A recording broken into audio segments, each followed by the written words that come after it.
That's you. It was me. Here we go, Fortress of Lions, game And you're one. right, yeah. Hello Zuko here coming in for game one. So let's see what Saphir can do here, especially when you talk about that differential coming into game one. Yeah, this will be interesting. I wonder if it goes poorly if Blaze will match him. I know that Blaze has got an Olgrim and similarly a Brynn. I've kind of put two characters in the same category with what they do with their stat distribution while you're mainly playing it for Axe. The main thing there being whether or not Blaze wants to hold on to a spear here, which he's playing primarily with for game number one. Side sig whiffs, gets the Sair. Saphir playing heavily grounded, and Blaze is doing like this dash through pivot side sig. Yep. 2 ground pounds in a row. And that's it too. That's first strike, easy peasy for Blaze. Damage? You know how difficult a 0 to knockout is in Brawlhalla? I mean, he played it so perfect too for that first stock, right? Like the double ground pound right there on the right side was just so clean.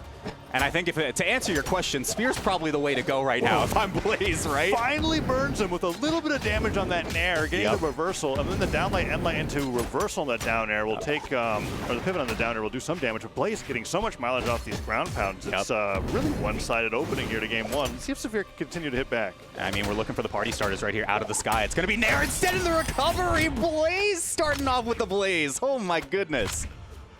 Yeah, Blaze up 3-1. I haven't seen Saphir play this matchup in singles. Just Blaze is looking very strong, and I guess now it comes through that side six and be able to punish it there. So I could call it greedy.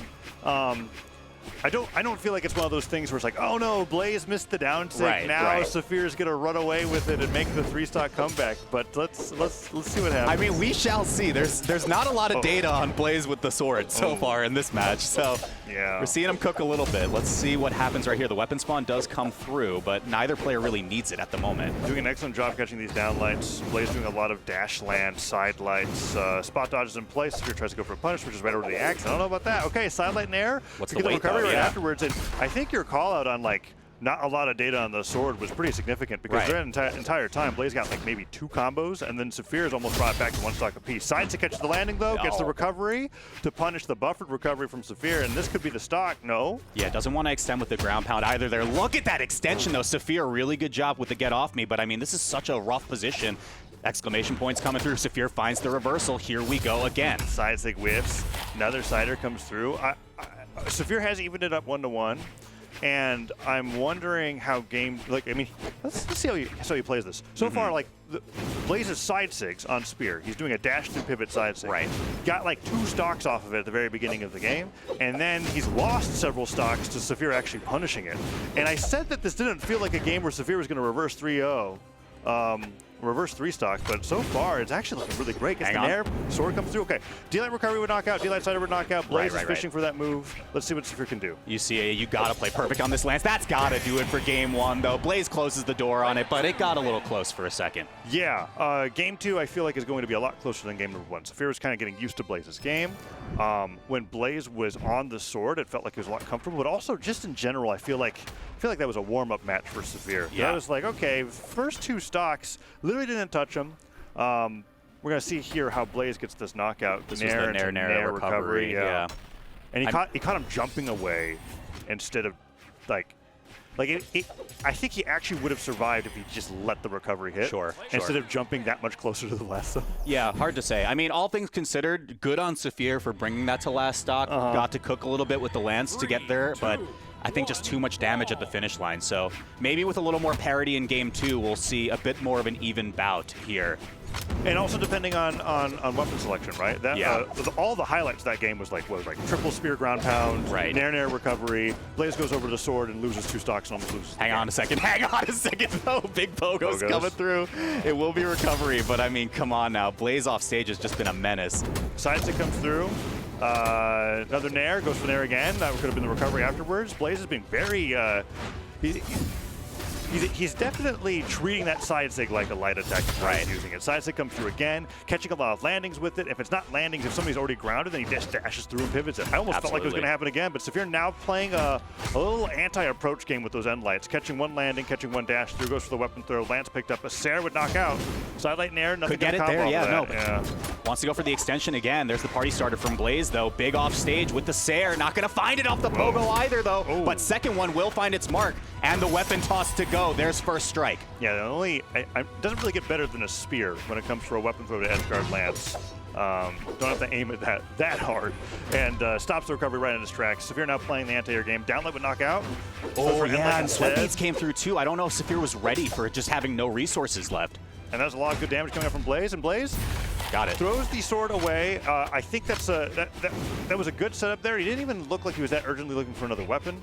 Spear's now primed, and so that's a thing that like will happen at a very high level of play, where like if a player is showing that their favorite weapon in a matchup, they'll be like, okay, if I'm going to lose my stock soon, I'm going to use it on my secondary weapon. Right.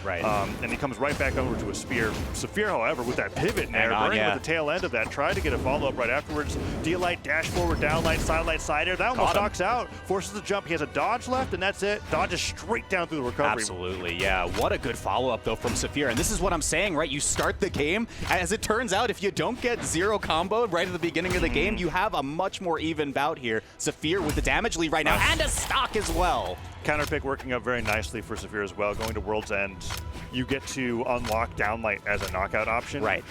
It's like 50 damage sooner than any other stage. Big Downlight Nair, Blaze can't land. The landing hitbox of Darren to Downlight, that's already so much damage coming onto Blaze. His last stock goes down for the down air. Can he get the spike here? No, doesn't jump. Reversal opportunity. Okay, wall slip comes through. Blaze resets to neutral. Interesting that Saphir went for the combo extender right there instead of weapon starving there on the left side too. So now Blaze gets to play around with the sword for a moment. Yeah, Saphir hasn't really shown too much of a weapon starve heavy playstyle. And in fact, I feel like he's like, the longer I can keep Blaze on sword, the higher chance I have of stocking him. I think he's kind of noticed the same thing. Switching over to Lance now. Blaze looking for an edge guard here. Fishing for downlight. Went in for downlight, and Saphir just goes for endlight. Blaze is still looking for that downlight. Blaze, you're making it a little too obvious. Falls with that side air. Avoids the sidelight side air.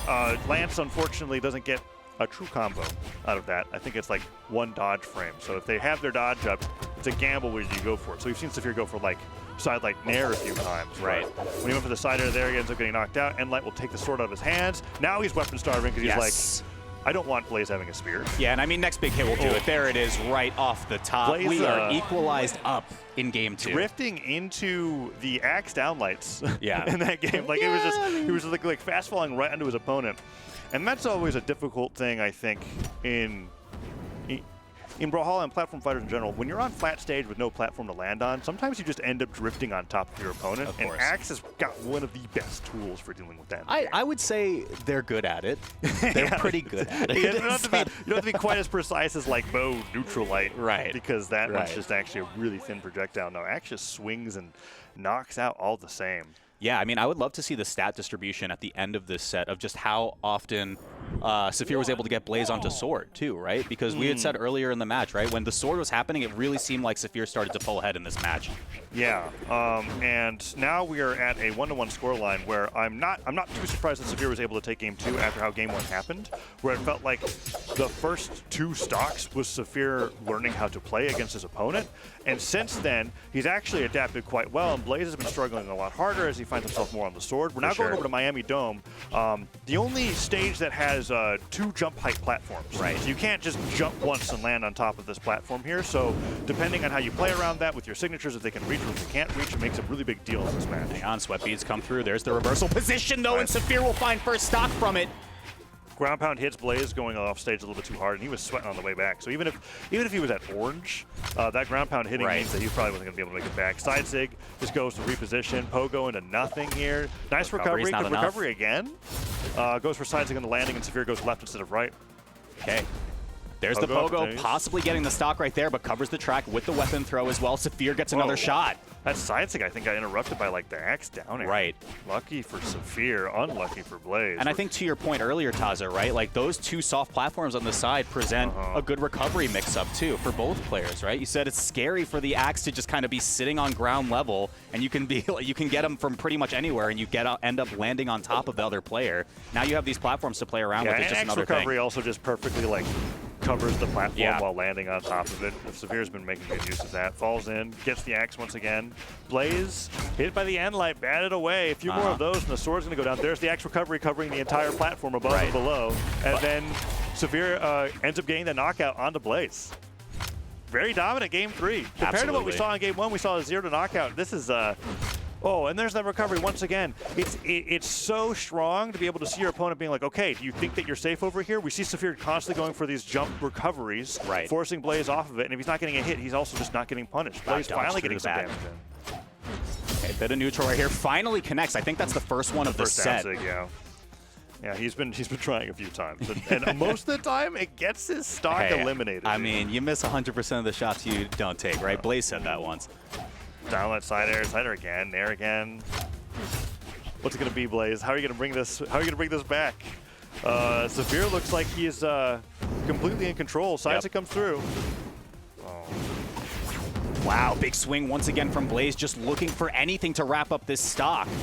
Yeah, Ensign gets him punished. He's taking 4 in airs. Recovery comes through. Saphir's gonna have 2 stock at this rate, but Blaze sidelights him away. Tried to go in for his dash down right. That would have comboed into recovery or ground pound. I think both would just knock out at this point. No, never mind. On recovery, not enough to take down Olgrim. Too tanky. Wow, Saphir trying to scout out the weapon spawn as well to just catch with the recovery. Not gonna get it. I mean, any light breeze will do it at this point. It's very, very close. Saphir's platform movement looking a little nice. Yeah. Side-aired again, but he gets hit into the stage, so the knockback's not enough, and Blaze is just desperately trying to find something. D-Light recovery, more than enough. Okay. And now I wouldn't be surprised if Saphir stayed center and downlighted the rest of the game. Like, he's going to pick up axe and then just go. You don't even need it. You don't even need it. Saphir, what a turnaround from game 1, right, Taza? Yeah, that's I think it's surprising according to the stats that this is going this well for Saphir.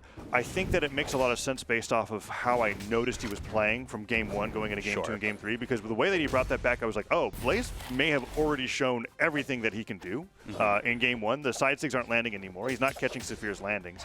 And now that he's stuck on sword half the time, how he's going to be able to deal with this? He's going to stay with Zuko going into game number 4, and they're going to go back to Miami Dome. So curious how this matchup's going to go through, because I know Blaze has got an Olgrim. Blaze has Bryn. He doesn't seem to want to do the axe ditto, but I feel like if he went over on the Bryn right now, he'd have a much better shot. But this is his one pick, and now it's match point. Yeah, and again, I think at a cursory glance, we had pointed out the sword earlier in the set, right? And it's not necessarily problematic, but it really seemed like when that weapon was online for Blaze was when Saphir really pulled away in this set. It was close to equal usage last game between sword and spear, about 40% each. Yeah, and he's kind of got the I pick sword brain instead of I main sword brain, which is that once an opponent's at a certain amount of damage, I feel like the only move that comes out of a sword player's kit is downlight for the rest of the game. And you can play around that if you're looking for that. So Saphir's been doing that perfectly. Nice job with the weapon pickup. He just falls to the platform to the right, gets that side air. Barely has taken any damage a minute into the game, and Blaze looks lost. Yeah, and I mean, I can't get over how much of a turnaround this was. Like, think about that first stock from Blaze, completely untouched when he was on that spear, finding the edge guard with a double ground pound. Excellent plays. Saphir has really, really turned this around so far. Yeah, nice downlight. Gets hit with a downlight side air. Blaze can't get the edge guard. One down air landing, though. Okay. Bringing it back in damage. Still down a whole stock, though, and Saphir falling. Love that choice. Falls with the nair. Jumping ground pound to catch Blaze going for a wake-up ground pound himself. Saphir calling out so much of Blaze's choices. And now side stick, that's not even going to knock out. And Saphir's a side air away. And looking for it with their strong hit, not going to get there. There's the big swings once again. Bad off the left side, isn't going to get there, but Saphir has edge guard position. And now we've almost come full circle in the 3 stock to 1 lead. Let's see if Saphir's able to get it. Weapon throw, unarmed recovery, 3-1. Yeah. Blaze goes down on his own edge guard, and now Saphir has said, this is what it felt like for me in game 1.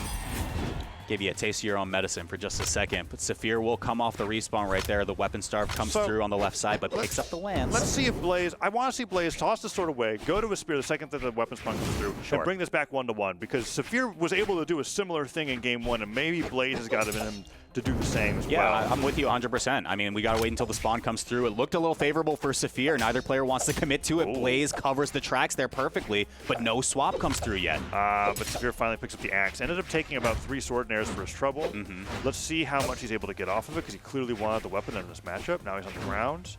Dash jump nair, covering those platforms. Blaze dodging quite well. Nair comes through again with the falling down air. Okay, they're going blow for blow, and that's not a great trade pattern when you're playing sword versus axe. Again, just patrolling the ground there underneath that weapon spawn. Blaze doesn't want to swap off the sword yet, though. Okay, he has been on sword the whole entire stock. Weapon throw. Can we get it here? Nice TC. Wow, that's That's a tough gravity cancel to go for there. You missed that, you lose the entire stock. Blaze played that stock pretty well and didn't take too much damage here. Staying on the sword here, going up against Saphir's lance. Saphir looking a little shaky, hits one end light, gets the side light, has him off the side of the stage. No, the side light doesn't catch. Does avoid the recovery, but that side light cider is bad news. Blaze did not refresh to a fresh sword.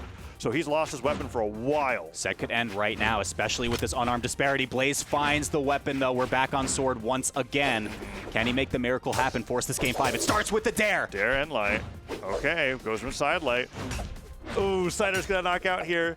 Nair comes through, avoids the down air. Voids the end light, side light. Blaze has got him off the side of the stage. One good ground pound. So look at the patience though too. Oh no, big swing! It's just over. It's just over like that.